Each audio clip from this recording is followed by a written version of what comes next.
যাজ্ঞবল্ক্য সংহিতায় গুরুর সংজ্ঞা দেওয়া হয়েছে সনাতন ধর্মে। স্বগুরুর চ ক্রিয়াকৃত্যা বেদম অস্মে প্রযোচ্ছতি, অর্থাৎ যিনি মাতৃগর্ভে ভ্রূণের সঞ্চার করে উপনয়ন করিয়ে শাস্ত্র শিক্ষা দেন, ধর্ম শিক্ষা দেন, তিনি হচ্ছেন গুরু। উপনীয় ততৎ বেদম আচার্য স উদাহৃত, অর্থাৎ যিনি শুধু উপনয়ন করিয়ে ধর্ম শিক্ষা দেন, বেদ উপনিষদ গীতা শিক্ষা দেন, তিনি হচ্ছেন আচার্য, তিনি কিন্তু গুরু নন। একম দেশম উপাধ্যায় ঋত্বিক যজ্ঞ কৃতুচ্যতে, অর্থাৎ যিনি বেদের অংশ বিশেষ শিক্ষা দেন, তিনি হচ্ছেন উপাধ্যায়, এবং যারা পূজার্চনা করেন তারা হচ্ছেন ঋত্বিক বা পুরোহিত। এই সনাতন ধর্মে তাহলে সবার উপরে স্থান, অর্থাৎ মাতৃগর্ভে ভ্রূণের যিনি সঞ্চার করেন তিনি হচ্ছেন গুরু। তিনি কে? পিতা। সবার উপরে স্থান, 1 নম্বরে পিতা, 2 নম্বরে হচ্ছে আচার্য, 3 নম্বরে উপাধ্যায়, 4 নম্বরে পুরোহিত। এতে মান্না যথা পূর্ব মেভ মাতা গরিয়সী, অর্থাৎ এই যে 4 জনের কথা বলা হলো মাননীয়, এতে মান্না যথা পূর্ব মেভ, পূর্বে যে 4 জনের কথা বলা হলো তাদের সবার উপরে মায়ের স্থান। দেখেন সনাতন ধর্মে মা এবং বাবাকে কোথায় স্থান দেওয়া হয়েছে। কাজে যদি আমরা মা বাবার সেবা করি তাহলে আমাদের জন্য সেই মোক্ষধামের পথটা উন্মুক্ত। সনাতন ধর্মের এই শিক্ষাটা কার জন্য প্রযোজ্য? শুধু হিন্দুদের জন্য? পৃথিবীর কোনো মানুষ কি বলতে পারবে যে সনাতন ধর্মের, হিন্দু ধর্মের এই শিক্ষা ভালো না, এটা আমাদের গ্রহণ করব না? সবাইকে গ্রহণ করতে হবে। হিন্দু, মুসলমান, বৌদ্ধ, খ্রিস্টান, জৈন, পার্সি সবাই বলবে না এ শিক্ষা ভালো শিক্ষা।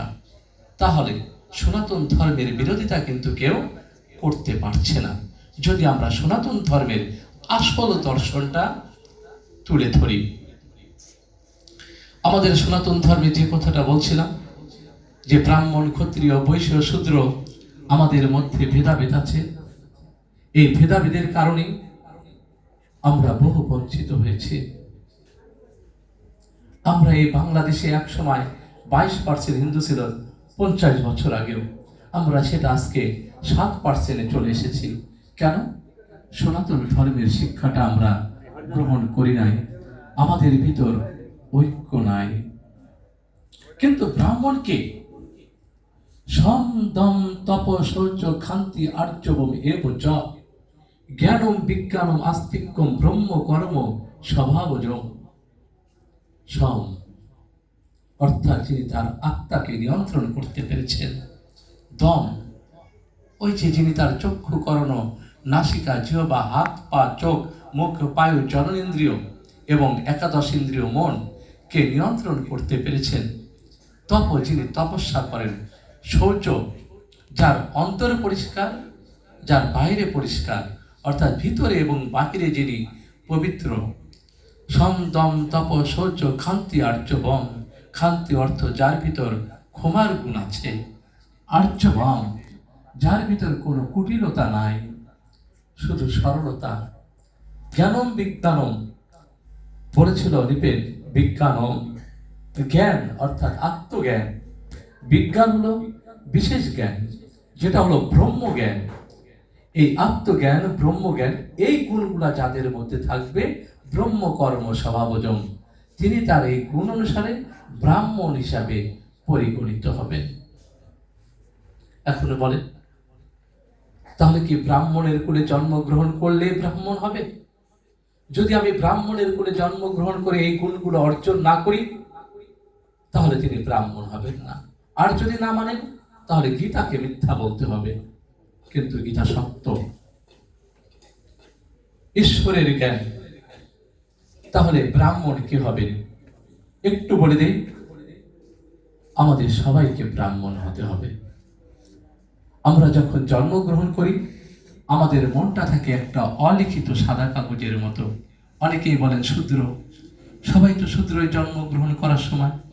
যখন আমার মধ্যে আত্মজ্ঞান আসবে, যখন আমার মধ্যে ব্রহ্মজ্ঞান আসবে, তখন আমি শূদ্র থেকে ধাপে ধাপে ধাপে ধাপে আমি ব্রাহ্মণ হব। কাজে ব্রাহ্মণ বলতে চক্রবর্তীর সন্তান, ব্যানার্জির সন্তান এটা না, যে কেউ ব্রাহ্মণ হতে পারেন। দেখেন, তারপরে মুখ্য যোগে 43 নম্বর শ্লোকে ভগবান বলেছেন, শৌর্য তেজ ধৃতি দাক্ষম যুদ্ধে চ অপি অপলায়নম দানম ঈশ্বর ভাবজম ক্ষত্র কর্ম স্বভাবজম। অর্থাৎ যার ভিতর শৌর্য থাকবে, তেজ থাকবে, বীর্য থাকবে, ধৈর্য থাকবে, যুদ্ধে যিনি পলায়ন করবেন না, দানম যার ভিতর দান করার গুণ থাকবে, ঈশ্বর ভাবচ শাসন করার গুণ থাকবে, ক্ষত্র কর্ম স্বভাবজম তিনি হবেন ক্ষত্রিয়। কৃষি গৌরক্ষ্য বাণিজ্যম বৈশ্য কর্ম স্বভাবজম। অর্থাৎ যিনি কৃষি কাজ করবেন, যিনি ব্যবসা বাণিজ্য করবেন, যিনি গো পালন করবেন, তিনি হবেন বৈশ্য। পরিচর্যাত্মক কর্ম শূদ্রস্য অপি চ স্বভাবজম। অর্থাৎ যিনি সেবামূলক কাজ করবেন তিনি হবেন শূদ্র। এবার বলেন তো দেখি, তাহলে ব্রাহ্মণ, ক্ষত্রিয়, বৈশ্য, শূদ্র কি ভগবান আলাদা করে বানিয়ে দিয়েছে? না। মানুষ জন্মগ্রহণ করার পর যে গুণের অধিকারী হবে, আমরা তো এক একজন এক এক গুণের অধিকারী হব। একই পিতার সন্তান, কেউ ব্রাহ্মণ হবে, কেউ ক্ষত্রিয় হবে, কেউ বৈশ্য হবে, কেউ শূদ্র হবে। কর্ম অনুসারে, গুণ অনুসারে। সনাতন হিন্দু ধর্ম কখনো বর্ণ বৈষম্য শিক্ষা দেয় নাই। একটা রাষ্ট্রকে, একটা সমাজকে সঠিকভাবে পরিচালনা করার জন্য ব্রাহ্মণ, ক্ষত্রিয়, বৈশ্য, শূদ্র সবারই প্রয়োজন আছে। শূদ্র ছাড়া কি চলবে? যারা সেবামূলক কর্ম করবে তাদের ছাড়া চলবে না, ব্রাহ্মণ ছাড়া চলবে না। দেশের সার্বভৌমত্ব রক্ষা করার জন্য ক্ষত্রিয়র প্রয়োজন আছে। ব্যবসা বাণিজ্য বৈশ্যরা করবে। যে যে কর্ম করবে সে সেই অনুসারে পরিচিত হবে। অথচ আমরা কি করেছি? গীতার মুখ্য যোগে 41, 42 এবং 43 নম্বর শ্লোকে ভগবান শ্রীকৃষ্ণ এইভাবে ব্রাহ্মণ, ক্ষত্রিয়, বৈশ্য, শূদ্রের পরিচয় তুলে ধরেছেন, কিন্তু আমরা সেটা প্রচার করি না। কেন করি না? ব্যবসা বাণিজ্যের স্বার্থে। তাহলে ব্যবসা হবে না। আর এই দর্শন আমরা প্রচার করিনি বলেই আজ থেকে 1300 বছর আগে 712 খ্রিস্টাব্দে, তখন কিভাবে এই ভারতবর্ষে হিন্দু ছাড়া আর কেউ ছিল? কেন রাজা তাহিরকে পরাজিত হতে হয়েছিল? কেন লক্ষণ সেনকে পরাজিত হয়েছিল? একটাই কারণ, আমরা হিন্দুরা কখনো বলতে পারি নাই সকল হিন্দু ভাই ভাই। আমরা কখনো বলতে পারি নাই তোমার আত্মা আমার আত্মা এক আত্মা। শুধু কোলাকুলি দেই, কিন্তু কোলাকুলি দিতে কি দর্শনে যে তোমার আত্মা আমার এক আত্মা, এক আত্মা, আত্মায় আত্মায় যে আমরা বন্ধন ঘটাই সেটা তো করি না। ওখান থেকে আসার পরেই আবার ভুলে যাই। এটা সনাতন ধর্মের শিক্ষা। কখনো ব্রাহ্মণ, ক্ষত্রিয়, বৈশ্য, শূদ্রের জন্য আমাদের আলাদা কেউ করতে না পারে। অনেকেই দেখেন যুক্তি দেখাবে যে ব্রহ্ম পুরুষের মুখ থেকে সৃষ্টি হয়েছে ব্রাহ্মণ, বাহু থেকে সৃষ্টি হয়েছে ক্ষত্রিয়, উরু থেকে সৃষ্টি হয়েছে বৈশ্য এবং পা থেকে সৃষ্টি হয়েছে শূদ্র, অতএব ব্রাহ্মণই শ্রেষ্ঠ। আসলে সংজ্ঞাটা ওইভাবে না। বিষয়টা একটু দেখেন, আপনার মুখটা খুব সুন্দর, পা দুইটা প্যারালাইসিস, চলবে কি আমার শরীর? চলবে না। আমার বাহুতে শক্তি নাই, চলবে কি? চলবে না। অর্থাৎ একটা সুন্দর সুস্থ দেহের জন্য আমার মুখ সুন্দর হতে হবে, বাহু, উরু, পা সব দরকার।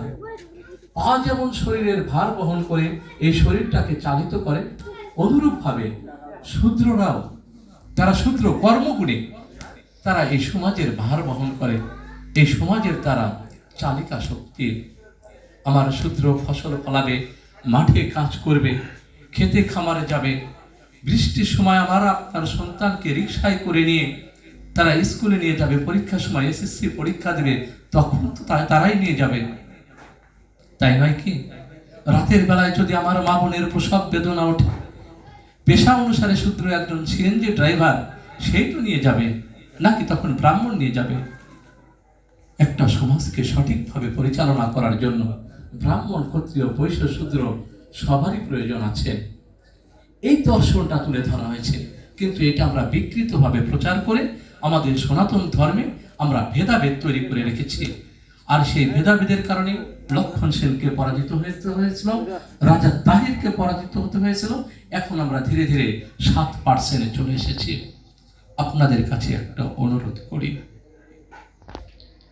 আপনাদের আমাদের সবার দায়িত্ব সনাতন ধর্মের দর্শনটাকে সারা পৃথিবীতে ছড়িয়ে দেওয়া। প্রত্যেকটা ধর্মের মানুষেরই তাই। আমি অসাম্প্রদায়িক মানুষ, কোনো ধর্মের প্রতি আমার কোনো বিদ্বেষ নাই। আমাদের সমাজে সবারই প্রয়োজন আছে। ঈশ্বরই তো সৃষ্টি করেছেন বিভিন্ন বর্ণের মানুষ, বিভিন্ন রকমের, বিভিন্ন চেহারার একটা ঐক্য স্থাপনের জন্য, যে তোমরা পরস্পরকে জানো। কিন্তু আমাদের কি দরকার? সারা পৃথিবীতে সনাতন ধর্মের শিক্ষাটা ছড়িয়ে দেওয়া। কিন্তু আমরা কি করছি? ধীরে ধীরে জায়গাগুলো ফাঁকা করে দিচ্ছি। ফাঁকা করে দিয়ে কোথায় যাচ্ছি? এক জায়গায় জড়ো হওয়ার চিন্তা করছি। এটা তো আমাদের দর্শন না। মরতে তো সবাই কি হবে? সাংখ্যযোগ 2য় অধ্যায় 3 নম্বর শ্লোক ভগবান বললেন, ক্লৈবম মাস্ম গম পার্থ নয় ততই উপপদ্ধতি ক্ষুদ্রম হৃদয় দৌর্বল্যম ত্যক্তা উত্তিষ্ঠ পরন্তপ। পরন্তপ মানে অর্জুনকে বলেছে, অর্থাৎ যে শত্রুকে নাশ করে, শত্রুকে যে পীড়া দেয়, তিনি হলেন পরন্তপ। ক্লৈবম মাস্ম গম পার্থ, অর্থাৎ হে অর্জুন, তুমি তোমার হৃদয়ের এই ক্ষুদ্র দুর্বলতা পরিত্যাগ করো, উঠে দাঁড়াও, যুদ্ধ করো। আপনাদের কাছেও আমার অনুরোধ, আমাদের হৃদয়ের যে দুর্বলতা আছে, আমাদের হৃদয়ে যে নিচুতা আছে, যে ক্ষুদ্রতা আছে, এটা দূর করতে হবে, করে আমাদেরকে উঠে দাঁড়াতে হবে। অর্জুনকে যুদ্ধ করার কথা বলছে, তার মানে কাদের? আমাদের। কিসের বিরুদ্ধে যুদ্ধ? ভাইয়ের বিরুদ্ধে যুদ্ধ না, মুসলমানের বিরুদ্ধে যুদ্ধ না, খ্রিস্টানের বিরুদ্ধে না। কিসের বিরুদ্ধে? অন্যায়, অত্যাচার, নিপীড়ন, নির্যাতন, এইগুলার বিরুদ্ধে আমাদেরকে যুদ্ধ করতে হবে। যুদ্ধ করে এই সমাজ থেকে সকল বৈষম্য অনাচারকে আমাদের দূর করতে হবে। দূর করে আমাদের একটা শান্তিপূর্ণ সমাজ ব্যবস্থা গড়ে তুলতে হবে। ভগবান শ্রীকৃষ্ণ তো সবসময় এসে করে দেবেন না। গীতায় ভগবান বলেছেন, মাম এব অংশ জীবলোকে জীবভূত সনাতন, অর্থাৎ আমারই অংশ পৃথিবীতে জীবরূপে অবতীর্ণ হয়। তার মানে কি? শুধু ভগবান শ্রীকৃষ্ণই অবতার না, আমরা প্রত্যেকটা মানুষ এক একজন অবতার। প্রত্যেকের উপর একটা দায়িত্ব অর্পিত হয়েছে, সে দায়িত্বটা আমাদেরকে পালন করতে হবে। গীতায় একটা শব্দ খুব ব্যবহৃত হয়, স্বধর্ম। অনেকে স্বধর্ম বলতে মনে করেন এই হিন্দু ধর্ম, বৌদ্ধ ধর্ম, খ্রিস্টান ধর্ম। আসলে তা না। শ্রেয়ান স্বধর্ম বিগুণ পরধর্মাৎস অনুষ্ঠিতা স্বধর্মে নিধনম শ্রেয় পরধর্ম ভয়াবহ। অর্থাৎ অন্য ধর্ম যদি খুব ভালোভাবে অনুষ্ঠান করা যায়, তার চেয়ে স্বধর্মটাই শ্রেষ্ঠ। স্বধর্মে নিধনম শ্রেয় পরধর্ম ভয়াবহ। অর্থাৎ স্বধর্মে স্থাপন করতে গিয়ে যদি আমার মৃত্যু হয়, ওটাই শ্রেষ্ঠ। কর্মযোগে বলা হয়েছে। তাহলে এইখানে স্বধর্মটা বলতে বলা হয়েছে আপনার উপর আমার উপর যে দায়িত্বটা অর্পিত হয়েছে, ওই দায়িত্বটাই আমাদের স্বধর্ম। একজন পিতার স্বধর্ম পুত্রকে সঠিক শিক্ষা দান করা, পুত্রকে সঠিক লাইনে রাখা।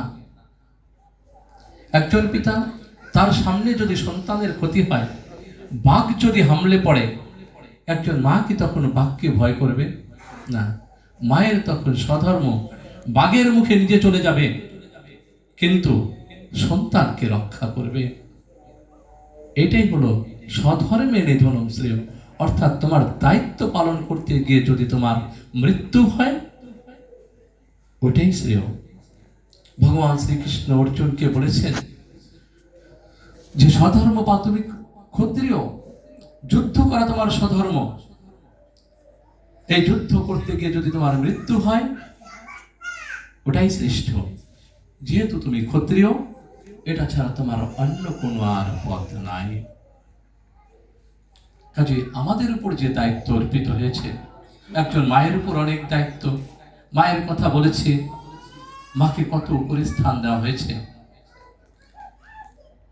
আমরা যখন দেখলাম কৃষ্ণদ্বৈপায়ন